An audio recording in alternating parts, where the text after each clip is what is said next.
চুলায় তৈরি চিজ ছাড়া পারফেক্ট পিৎজা বানিয়ে দেখাবো আজকে। আর পিৎজাটা খেতে হয়েছিল অসম্ভব মজার। আসসালামু আলাইকুম এভরিওয়ান। পিৎজার ডো মেখে নেব প্রথমেই।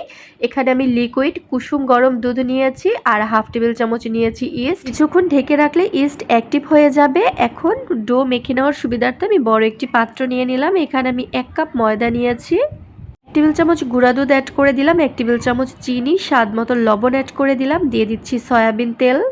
এখন ডোটাকে ভালো মতো করে মেখে নিয়ে ঢাকনা দিয়ে ঢেকে রাখবো। আমার হাতে সময় কম ছিল তাই আমি 30 মিনিটের মতো ঢেকে রেখেছিলাম। আপনারা চাইলে কিন্তু আরও বেশি সময় রাখতে পারেন। আর এখন পিৎজার টপিংয়ের জন্য আমি চিকেনটাকে রেডি করে নিচ্ছি।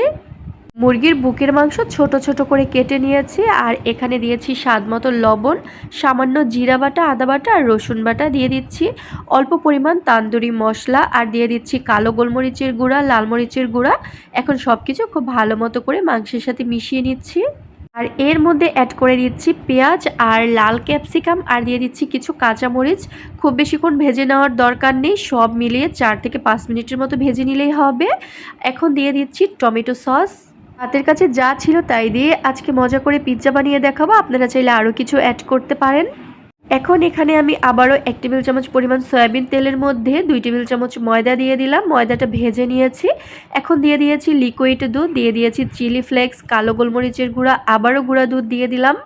এখানেও সামান্য পরিমাণ তন্দুরি মশলা অ্যাড করে দিলাম আর দিয়ে দিচ্ছি টমেটো সস। এখন খুব ভালো মতো করে মিশিয়ে নিচ্ছি। চিজের পরিবর্তে আমি সসটা ব্যবহার করব, এতে কিন্তু খেতে অনেক মজার হয়। আর দেখুন ডোটা কিন্তু অনেকটাই ফুলে গিয়েছে, তবে যদি ঘন্টাখানেক রাখা হয় তাহলে কিন্তু আরও ফুলে উঠবে।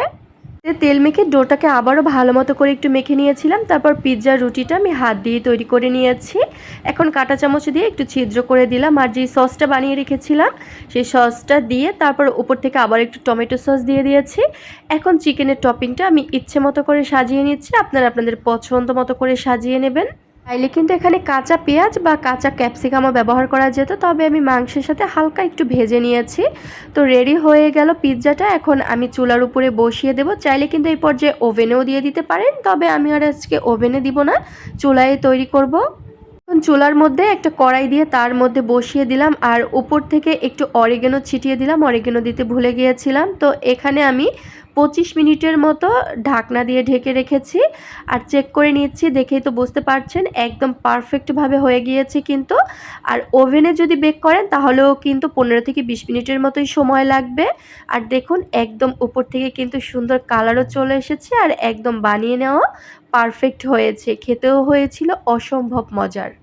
একবার চাইলে বাড়িতে এরকম চিজ ছাড়া পিৎজা বানিয়ে দেখতে পারেন। আশা করছি আপনাদের কাছেও ভালো লাগবে আর পরিবারের সবাইকে অনেক প্রশংসা করবে। আজকের মতো বিদায় নিচ্ছি। সবাই ভালো থাকুন। আল্লাহ হাফেজ।